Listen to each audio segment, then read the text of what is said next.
welcome everybody to the penultimate instalment of our journey through the Fool's Path.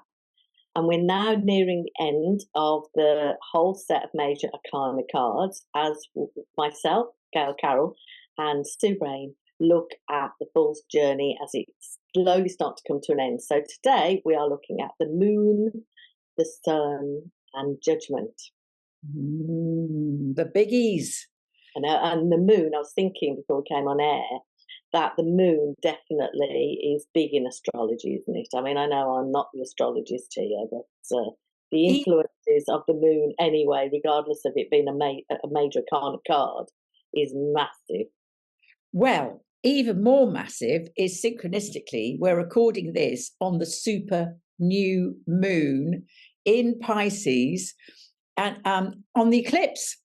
So it's a partial eclipse. It's not a full-on eclipse, so we won't be seeing the eclipse, but it's actually today. So yes, the moon is very present with us and everyone else watching this video. And how would that affect, Sue? How would that affect how I feel today on an astrological level? That's such a good question because it depends on how attuned to the moon that you are. If you're a water sign, you might feel very, very connected or very influenced by the rhythms of the moon, or the fact that the moon is full, it's culminated in Pisces. Pisces is a water sign. It's a very mystical sign. So particularly if you've got a lot of water in your chart, you're very attuned to the moon. People perhaps with lots of air in their chart may not be so attuned, but the moon, she works with our dream time. Yes. She works with our fantasies, our imagination, our intuition. So she gets around it somehow. She'll be there present with us all. Okay, so in terms of the moon card, let me hold it up, would you? You're better at it than I am, without a doubt. So let's have a look at the imagery first of all, shall we? We've got a large sleeping moon up there in this particular image. And I think the moon is all about inner guidance. Let's look at where the Fool is. He's just come from the lovely star, hasn't he? Everything was bright and lovely. Yes. And I feel that it's just a little reminder to the Fool now to have a bit of self-reflection and take a breath, really. For me, it's really inviting him to embrace his unconscious. Yes. To embrace his or owning his unconscious, being willing to go into the unconscious to discover his fears. We've got, the crayfish coming up here, and the crayfish ship really represents childhood fears. Oh, does it? Yeah. So it's deep down. Yeah, spiritual, isn't it? It's very spiritual and around evolution. But yes. Yes, and it's this sense of it's that sense when I don't know, you're doing the Arnie or going for a walk down the street or something, and then just suddenly the childhood memory slaps you in the face. You go, where did that come from? And you kind of think, oh, there's a message there. There's something that I need to look at. There's something that perhaps I need to process or to release. And that's what the crayfish does to it. It's the holder of our memories, our anxieties, our childhood anxieties. And our job is to really connect with those anxieties as an adult, to work with that inner child, to comfort the child so that we can actually use our imagination and use our creativity and our dreams in a much more productive way. They're not nightmares or anxiety dreams. Yeah. And it's when it shows up in a reading, it is sometimes saying, make sure that you listen to your dreams. That perhaps they are trying to tell you something that you might be avoiding, basically, or not, or just ignoring, because there's two dogs there barking at the moon, isn't there? And that's very much about being distracted and barking at the moon is always, to me, about you're doing the wrong things, you're looking in the wrong direction, or you're distracted. Yes, or you don't quite get it. I mean, They are traditionally the wolf and the dog were psychopomps, and they're the guides of the souls of the dead, and they're the sacred animals of Hecate, and she's obviously the goddess of the dark moon and magic. So if there is stuff going on in your life, and there may be deceit, there may Yes. be things going on, or somebody's not being truthful, or the truth needs to come to light, or there's confusion. The moon can be very confusing. It's a very confusing energy. Yeah. So it is about nebulous uncertainty. So I think what it's inviting you to do is to connect deeply with your dreams. And the moon here represents the three faces of woman, which is the virgin, the mother, and the hag. So this is she's representing potential, culmination, and completion. So, she's kind of our womb, if you like. Would I be right in saying that astrologically it's connected to Cancer? Is that correct? Or it rules the astrological sign of Cancer, and Cancer is all about home. It's about ancestry. It's about the past. It's about family. It's about protecting what is dear to you. And Cancer people are very, very intuitive. That's their gift. They can walk into a room and they go, oh, I don't like this, or no, this feels safe. So they're always scanning for safety. So I think if this card comes up, I would say, is there something in your life that's happening around you that you don't feel safe? You feel unsafe with? Yes. What else? Definitely. I was just going to say it's also it can be something that can be very positive, and you can embrace creativity if it turns up, or like you said earlier, terrors come at night. You can give in to that darker shadow, that negative side of you. So when it turns up, I tend to err on the side of positivity and recommend listening to your dreams, embracing your creativity, and like you said earlier, addressing your subconscious, and having a think about what's going on right now in your life. And it's a reflection, but time for deep introspection. Yeah, and if you're feeling anxious or tension, to trace it back to where it comes from. Is it present, or has something been triggered? If it's Yes. probably belongs to your childhood rather than your present life. Oh, okay.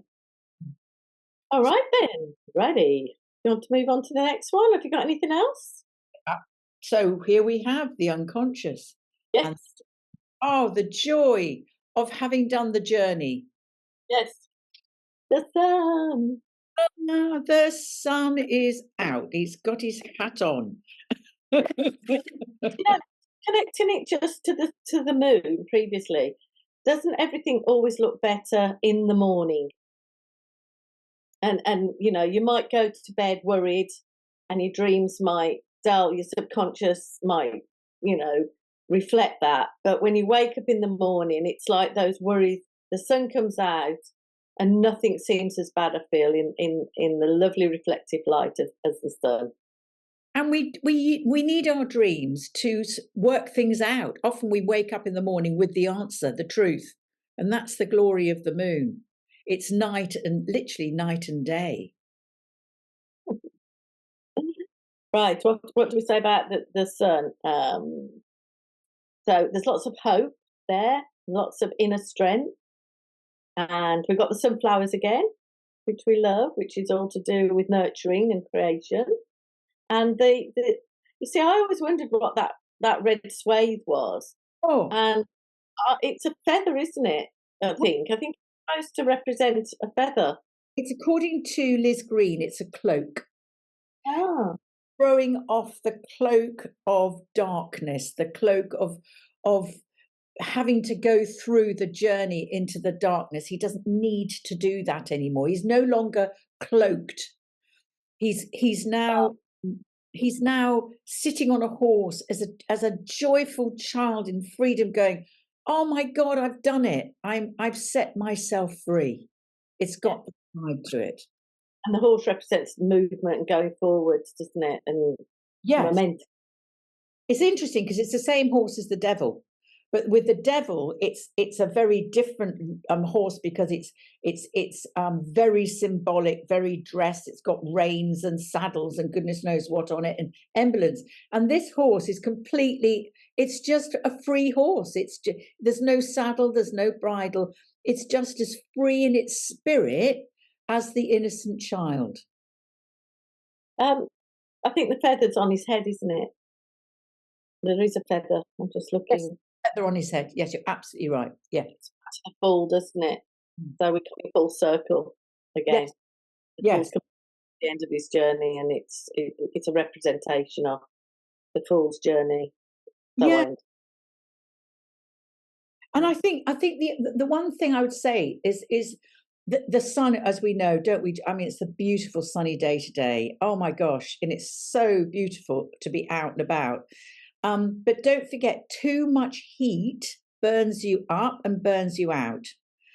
So you have to be cautious with, I mean, you can be joyful and spontaneous in the sun, absolutely, but just be aware that you don't get too ego driven with your successes. The success, it is about enabling yourself to enjoy it with utter innocence and this sort of sense of beauty and harmony, and I can give myself a pat on the back here because it's about success, prosperity.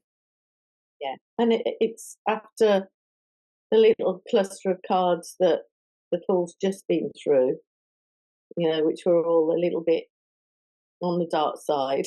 the sun.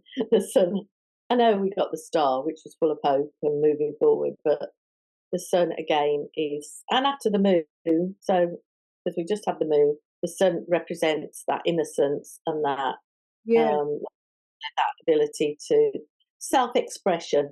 Yes, exactly. So the moon is the soul, Yeah, and the sun is the spirit. yeah, and I think that's so lovely having them right next door to each other as the soul begins to bring his journey to the end. Yeah. So should we go on to what that looks like? This is the penultimate card. Judgement. Yeah, it's the card of justice. So how do you read that? Well, it's now a time, isn't it, to for the fool to account for all his actions, and lots of self-reflection and honesty and transparency going forwards now. I mean, like you say, we're near the end of the journey, and it is about rebirth and reinvention, and you know, I do feel like because we're nearing the end now, this is a time to take account, to take stock, and to look back on what he's learned. Yeah, and also I think the cross is terribly significant for me because it's the cross of matter crossing the cross of spirit. That's the line of spirit, and this is the line of matter. It's one of the most ancient symbols there is, and it's this sort of beautiful reconciliation of the opposites and really considering and knowing that there is something greater than you and me and us. And this is looking up to the journey of spirit now. It's releasing from the dramas of life because he's learnt all about that, and now he's going, do you know what, for me, tell you what's most important, God, and whatever you perceive God to be, that's more important. And this sense of culmination of arriving at a time where karma is being addressed. What you will sow, what you have reaped. Yes, and the naked people. It's all about throwing off all those shackles of everything. It's about standing in your truth, in your nakedness, in your truth. Yes, and being, this sense of judgment. Well, it's self-judgment, actually. It isn't a judgment by an external God. And this is St. Michael, the angel St. Michael, who is also a guide of said to be a guide of the soul. And he's blowing his trumpet saying, how do you feel about yourself? Are you comfortable with who you are? Do you feel like, you're ready to move on? You're ready to go forward. You're ready to cleanse yourself of this particular karmic experience? Are you ready to take that step up into a further sense of the evolution of your spirit? Yeah. And is astrologically, Judgment is where, Sue? Is it Pluto, I think I read? Would that be correct? Do you know, I'm not sure where I put him astrologically, actually. I think, well, to be honest with you, the judgment is that culmination. It's the full moon. When in astrology, every month the moon reaches the full moon, and this sort of sense of culmination. And there's something in astrology called the progressed chart. And when the progressed moon and the progressed sun meet each other, there is this sense of having a massive cycle of life completed, and this opportunity to build on what you've done in the particularly last 30 years, and set off on another 30-year path with so much more wisdom. And I think this is what it is. It's about sort of understanding that there's nobody outside judging us. We're always our own judge. We're always assessing ourselves, or our soul is calling us to assess our journey. Are we authentic? Are we what we're saying true? Do we still have a lot of work to do on ourselves? So I think that's part of Judgment for me. Yeah, so the Fool is just completing a cycle now, and he's ready for a rebirth and almost reinvention and moving forward. And like you say, taking everything he's learnt on this whole 22 steps to enlightenment. We're coming to the end. Next time we're looking at the world, and we're going to do a bit of summary, aren't we? And